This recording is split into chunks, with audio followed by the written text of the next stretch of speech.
Dictation 5 second बाद start होगा।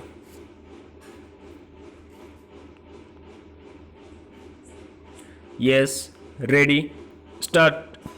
लखनऊ में पिछले साल दिसंबर में नागरिकता संशोधन कानून के मसले पर हुए विरोध प्रदर्शनों के दौरान हुई हिंसा में संपत्ति का भारी नुकसान हुआ था।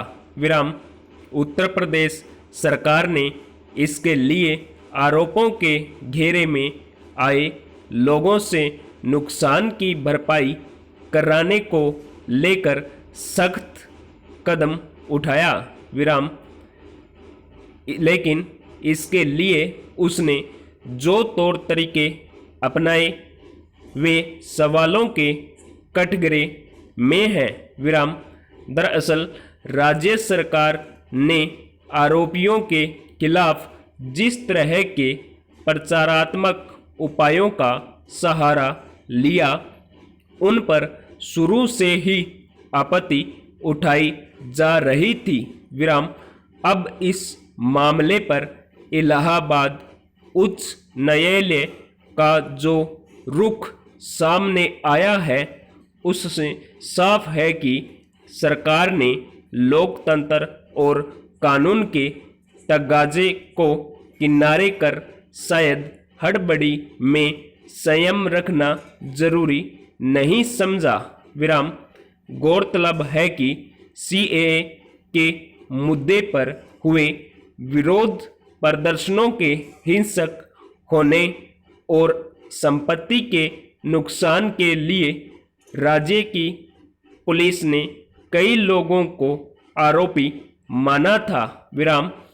चूंकि राज्य सरकार आरोपियों से भरपाई के रास्ते को ही प्राथमिक हल मान रही है, इसलिए इस मामले में भी 57 लोगों की पहचान फोटो सहित पूरा पता और परिचय होर्डिंगों पर छपवाकर जिले के चौक चौराहों पर लगवा दिए। विराम। पैरा। सरकार की नज़र में नुकसान की वसूली का यह रास्ता ज़्यादा जरूरी और कारगर हो सकता है, लेकिन सवाल यह है कि क्या यह तरीका लोकतांत्रिक और कानूनी कसौटी पर भी पूरी तरह उचित है? Question mark. आरोपी व्यक्तियों की तस्वीर और नाम पते वाले पोस्टर लगाने का मामला सामने आने के बाद इलाहाबाद हाई कोर्ट ने इस पर स्वतः संज्ञान लिया और बिना देरी करते हुए संबंधित अधिकारियों को अदालत में तलब किया। विराम। अदालत ने सबसे पहला सवाल यही उठाया है कि किस अधिकार से ये नोटिस जारी किए गए हैं और इस तरह के होर्डिंग लगाए गए हैं। विराम। हाई कोर्ट ने सख्त रुख अपनाते हुए साफ लहजे में कहा कि यह नागरिकों की निजता का हनन है और इन्हें तत्काल हटा लिया जाए। विराम। हालांकि इसके लिए 16 मार्च तक रिपोर्ट दाखिल करने का वक्त दे दिया गया। विराम। यह इस समूचे मामले की संवेदनशीलता को देखते हुए शायद ज़्यादा वक्त है, फिर भी अदालत ने इस मामले के आधार और कानूनी पहलुओं को देखने के बाद ही सरकार के रुख पर सवाल उठाए होंगे। विराम।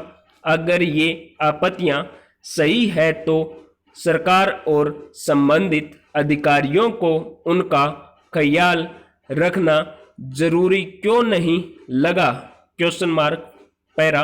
गौरतलब है कि हिंसा के दौरान संपत्ति के नुकसान की वसूली के मसले पर सुप्रीम कोर्ट की ओर से बिल्कुल स्पष्ट दिशा निर्देश जारी किए गए हैं और कोई भी सरकार अगर वसूली जैसा कदम उठाती है तो उन निर्देशों के मुताबिक ही कर सकती है। विराम इलाहाबाद हाई कोर्ट ने भी उत्तर प्रदेश सरकार को इस बात की हिदायत दी है। विराम लेकिन सच यह है कि राज्य सरकार ने आरोपियों का समूचा ब्यौरा सार्वजनिक करने का जो तरीका अपनाया है वह न केवल उनकी निजता का हनन है बल्कि इससे उनकी सुरक्षा को खतरा भी पैदा हो सकता है। विराम अदालत ने भी यह साफ कहा कि सरकार ऐसा काम नहीं कर सकती जिससे किसी की निजता का हनन हो और उसकी सुरक्षा को खतरा पैदा हो जाए।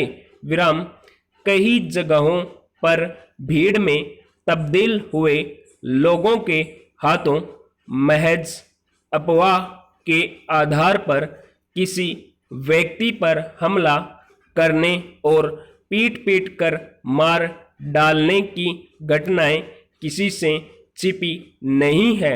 विराम ऐसे में अगर संपत्ति वसूली के आरोप भविष्य में साबित भी हो जाए तो उसके बदले हर्जाना वसूली के लिए प्रचारात्मक कदमों के बजाय क्या सुप्रीम कोर्ट के दिशा निर्देशों के तहत विधि सम्मत तरीके अपनाना उचित नहीं होगा? Question mark stop.